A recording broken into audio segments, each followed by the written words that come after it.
Nuestro estudio de hoy se titula La gran obra del Espíritu Santo y estamos leyendo en el Evangelio de San Juan en el capítulo 16, desde el verso 5 hasta el verso 11.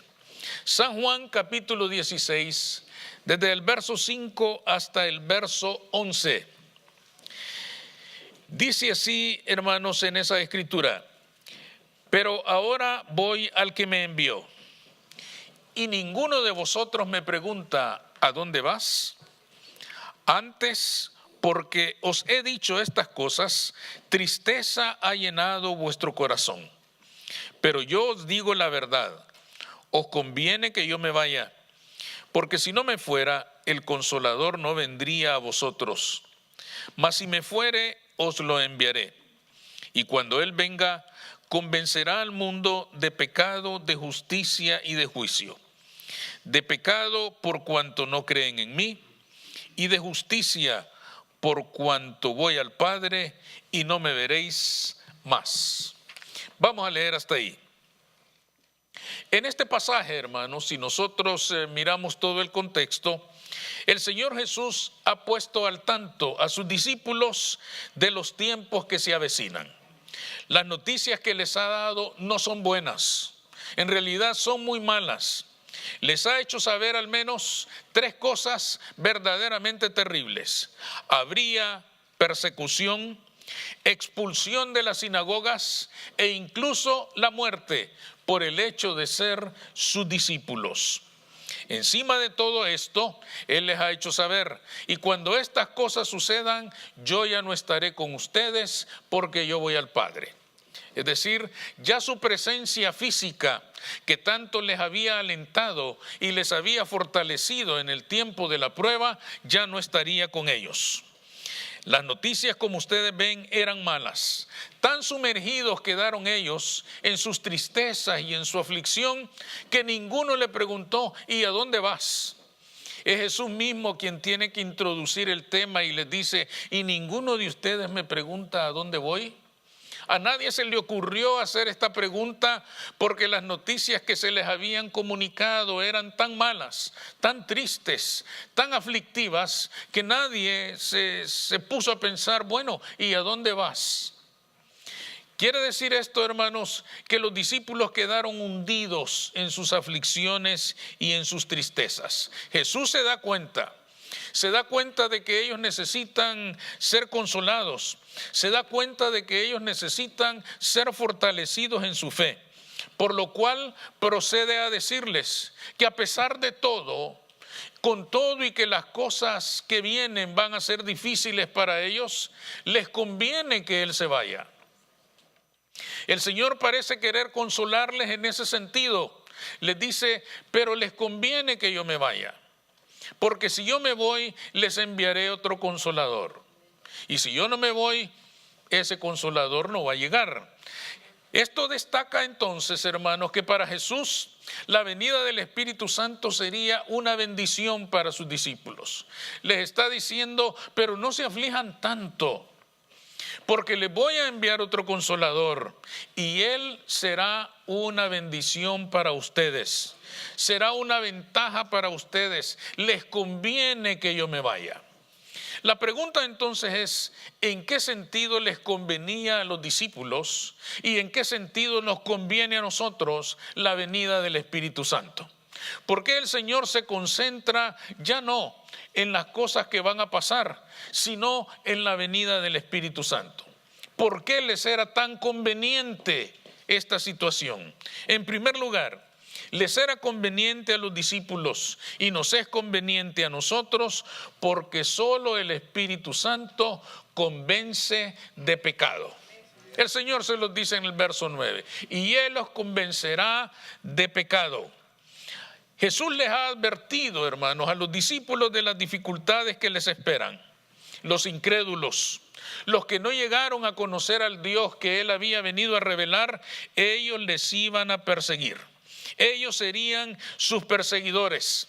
Y les advierte que aunque ellos harían el mejor esfuerzo para convencer a estas multitudes de que estaban en pecado, no iban a tener éxito. Yo creo que el Señor Jesús conoce tan bien la naturaleza humana que les está anticipando a los discípulos que al pecador no hay quien lo convenza de que es pecador. Nosotros somos el mejor ejemplo. Cuando anduvimos en el mundo, nosotros nos creíamos perfectos, magníficos, extraordinarios. Éramos lo mejor de lo mejor, aunque estuviéramos hundidos en el pecado. El Señor les dice, a ellos no los va a convencer nada. Es más, creyendo servir a Dios, harían las cosas más terribles en contra de ellos, quienes los iban a perseguir, quienes los iban a expulsar de las sinagogas, quienes los iban a sacrificar, iban a ser los que no creían en Cristo, los que no creyeron en Jesús como el Mesías. Todo esto se cumplió al pie de la letra. Y uno de los ejemplos más claros y precisos del cumplimiento de esta palabra de Jesús es Saulo de Tarso. Saulo de Tarso fue precisamente uno de los más renombrados perseguidores de los cristianos. Él sacó a mucha gente de las sinagogas, justamente como Jesús lo estaba anticipando. Él persiguió despiadadamente a todos los cristianos, los echó en la cárcel y, según sus propias palabras, llegó tan lejos como a hacerle violencia y seguramente a más de alguno le quitó la vida.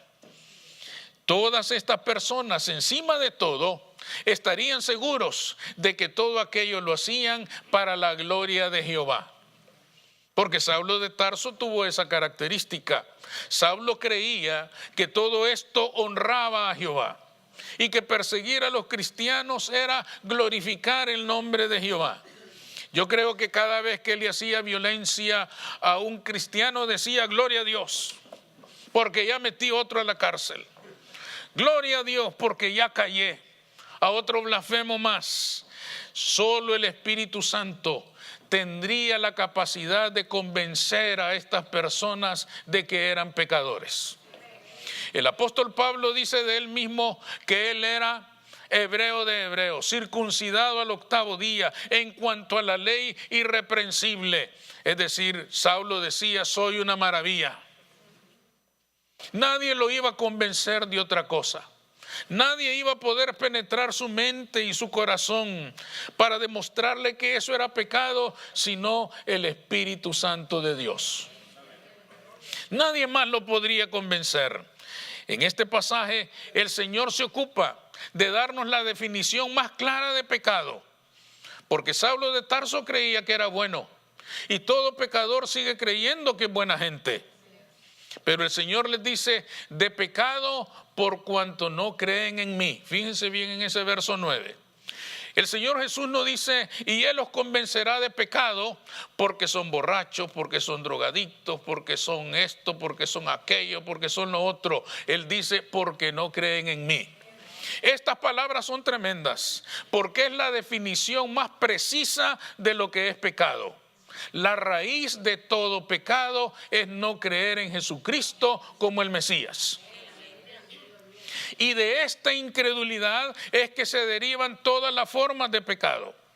De no creer en Cristo se deriva la perversión en todas sus formas. La mentira, la violencia, el engaño, los vicios y cualquier otra cosa perversa que pueda alcanzar la vida del ser humano. La raíz de todo está en no creer en Jesucristo.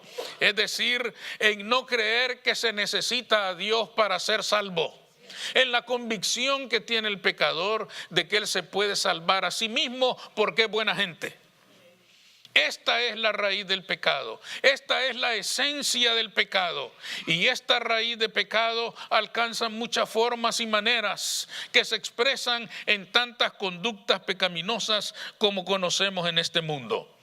No creer en la persona de Jesús es lo que hizo de Saulo el hombre violento y perseguidor.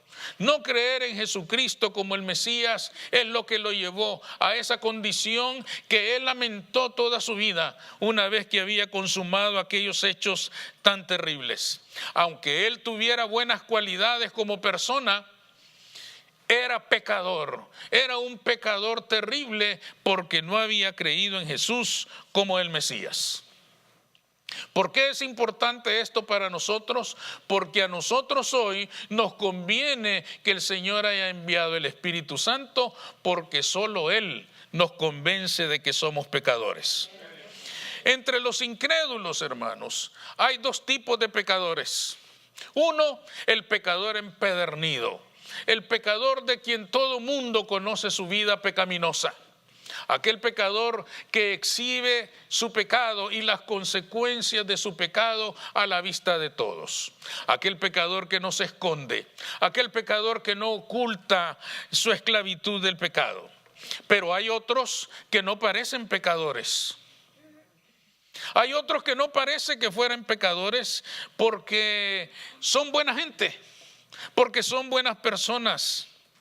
Estas personas no ven la necesidad de creer en Cristo para ser salvos, porque creen que sus buenas obras les hacen salvos en sí mismos.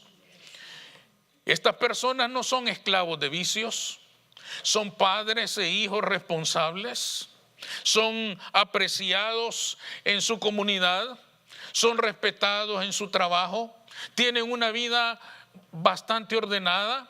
Algunas personas pueden decir, realmente estas personas son buenas. Parece, hermanos, que el Señor tenía en mente a este tipo de personas cuando dice de pecado por cuanto no creen en mí. Porque les está diciendo, aunque ustedes no hagan esencialmente el mal, el no creer en Jesucristo como su Salvador les hace pecadores. Jesús estaba diciendo, hermanos, a sus discípulos y a nosotros, que la raíz de todo pecado está en rechazar la necesidad que tenemos de Dios para que nuestra vida sea transformada.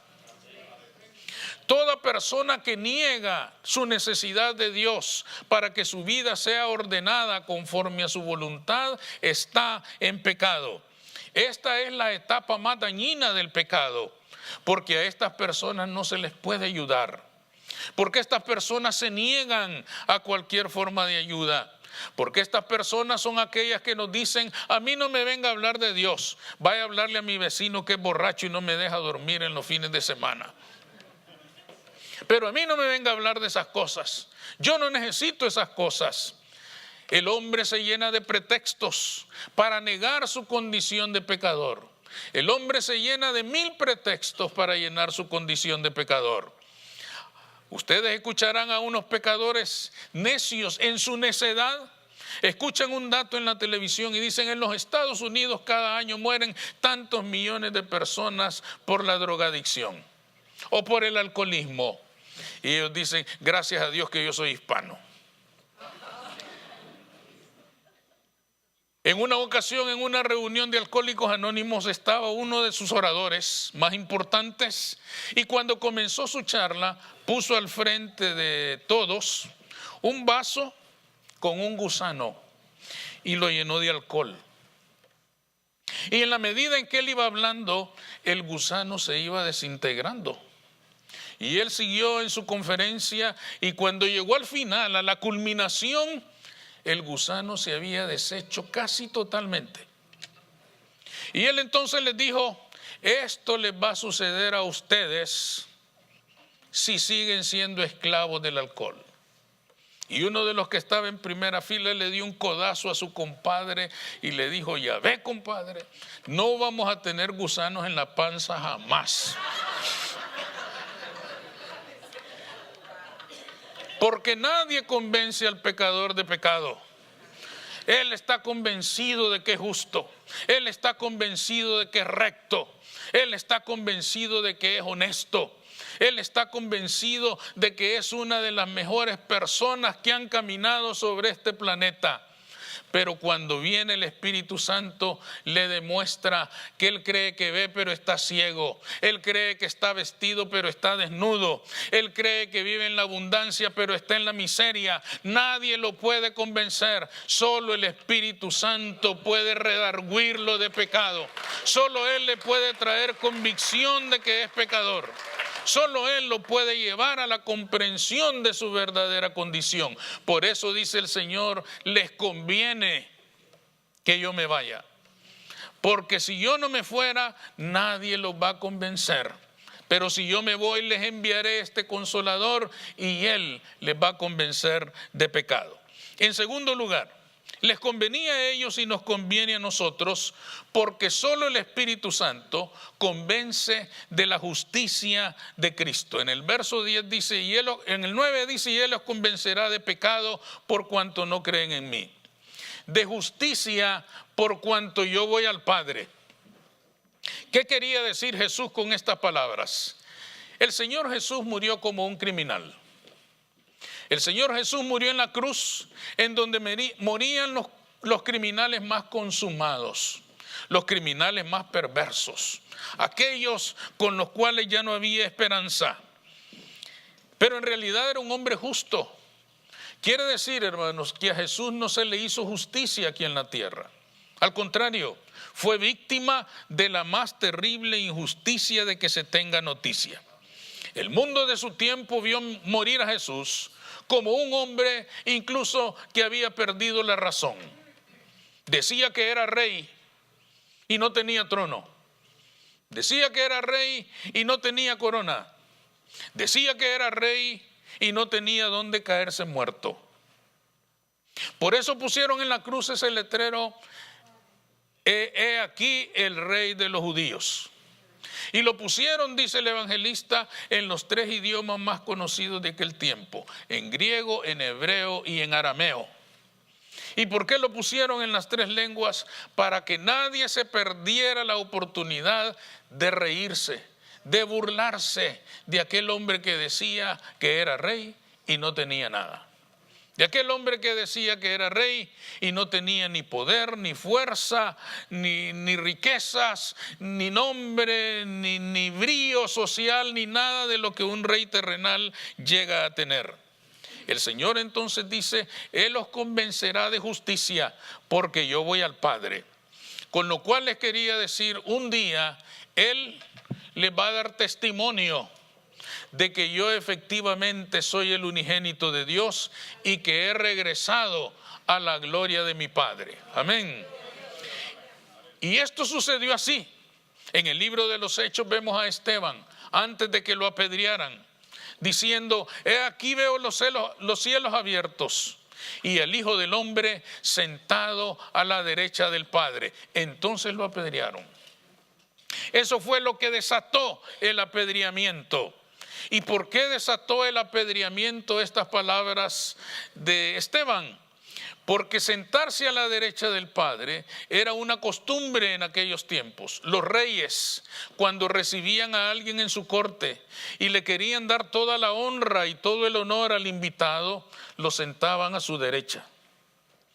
Quiere decir que Esteban estaba diciendo, veo al Galileo, a aquel hombre sin escuela, a aquel hombre sin poder, a aquel hombre sin fuerza, a aquel hombre sin prestigio, recibiendo toda la gloria del Padre para él.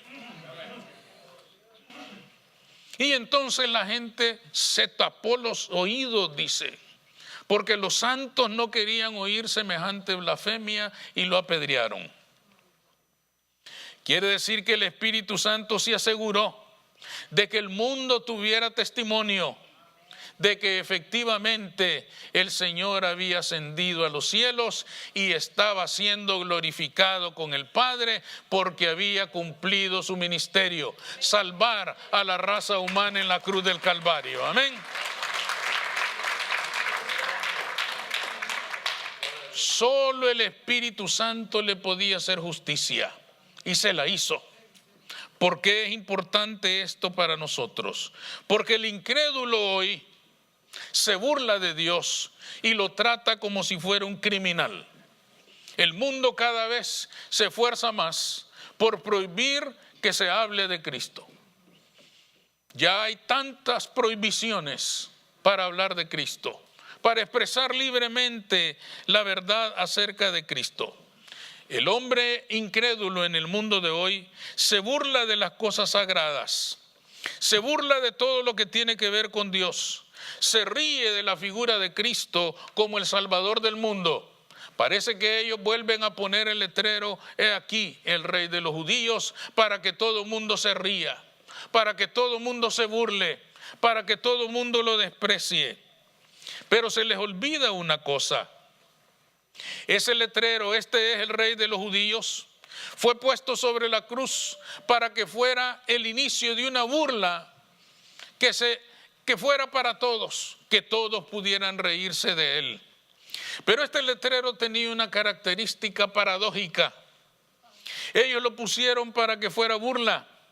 No sabían que habían escrito en aquel pedazo de madera una verdad eterna. Él es el rey de los judíos. Él es el rey de reyes y señor de señores. Ellos estaban afirmando una verdad eterna sin saberlo. Es decir, lejos de ser una burla, estaban honrando al único rey y soberano de toda la tierra, Jesucristo, Señor y Salvador nuestro. Amén. Pero muchas personas siguen mirando esas palabras como fuente de burla. Nadie puede convencer al pecador de que Cristo es el Rey, de que Cristo es el Señor, sino el Espíritu Santo de Dios. Es el único que puede convencer ese corazón endurecido de que ese Dios al que desprecia es la mayor necesidad de su alma. Nadie va a convencer jamás al ser humano de que su mayor anhelo, el mayor deseo de su ser interior es estar en paz con Dios. Por eso el hombre se esclaviza tanto a las religiones, porque las religiones no son otra cosa que el grito desesperado del alma humana que dice: quiero estar en paz con Dios. En el fondo todo el mundo sabe que es pecador. Y en el fondo todo el mundo sabe o desea o anhela estar en paz con Dios. Y elige las religiones para que a través de sacrificios, de ceremonias y de ritos pretender ponerse en paz con Dios. Quiere decir, hermanos, que este hombre incrédulo, solo el Espíritu Santo lo va a llevar a la comprensión de que ninguna religión lo va a poner en paz con Dios. Que lo que su alma anda buscando es lo que solo Cristo le puede dar. Lo que solo Cristo ofreció y solo Él puede cumplir. Mi paz os dejo y mi paz os doy. Yo no la doy como el mundo la da, sino como yo la doy. Es decir, a través de la fe y el trabajo y la labor del Espíritu Santo en el alma pecadora del ser humano. Por eso nos convenía que el Señor se fuera. Por eso nos conviene que haya venido el Espíritu Santo. Y es por esto que la iglesia debe orar, para que en cada servicio el Espíritu Santo convenza al incrédulo. El Espíritu Santo, porque nosotros no lo vamos a convencer. Nosotros vamos a fracasar una y otra vez. Nuestro trabajo es simplemente exponer la palabra de Dios, pero el convencimiento lo da el Espíritu Santo. Nuestro clamor debe ser que el ayudador se manifieste poderosamente para que cada corazón incrédulo sea alcanzado por la verdad, sea convencido por la verdad, sea convencido por el único que lo puede convencer, el Espíritu Santo de Dios. Ese ayudador que Él envió para que nosotros tuviéramos una esperanza genuina, certera, verdadera, de poder enfrentar el engaño del pecado, el engaño de la carne, el engaño del orgullo y de las religiones vacías. Concluyamos entonces, la promesa del Espíritu Santo ha sido una bendición desde que se cumplió el domingo de Pentecostés, ya hace más de 2000 años. El Espíritu Santo sigue siendo efectivo para convencernos de pecado y para movernos a la reverencia hacia Cristo. No nos neguemos a su influencia. Será de gran bendición para nosotros y será el inicio de esa transformación que todos necesitamos. Amén. Vamos a orar.